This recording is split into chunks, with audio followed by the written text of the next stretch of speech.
In this video, we're going to cover multiplying polynomials. Let's go ahead and start with a binomial times another binomial. The way I'm going to show you how to multiply polynomials is through what I call the box method, which we'll be using over and over again later on in the course. So it's best to learn polynomials this way for me, in this box method. First, you're going to draw a box. Along the top edge of the box, you're going to write one of the polynomials. I'm going to choose to write the a plus b across the top. And the other polynomial, c plus d, down the left-hand side of the box.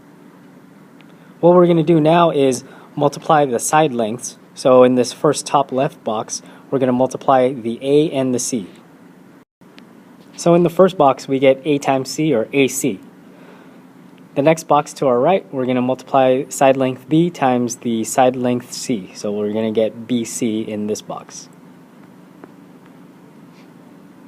Next box, we'll go down to the bottom. We're going to multiply a times d. So you'll get ad in that third box. Finally, we have the b times d in the remaining box. Our answer to this now is going to be all of the terms that you see in the boxes written out as one long polynomial. As you can see here, we have our answer. This would be it. The only other thing we have to do is check if we have any other like terms. So normally if we have numbers, we would add like terms. Now let's jump into a problem. Here we have x minus 5 times x plus 3. So we're multiplying two polynomials. First thing we should do is create our box. Here we have our box with the polynomial x plus 3 across the top and the other polynomial x minus 5 along the side. Make sure you bring down negatives if they're in front of any of the terms, as you can see here in the negative 5. Now let's go fill in the box with all of the terms. Here's the box filled in. Now let's write the terms that are in the box as one long polynomial.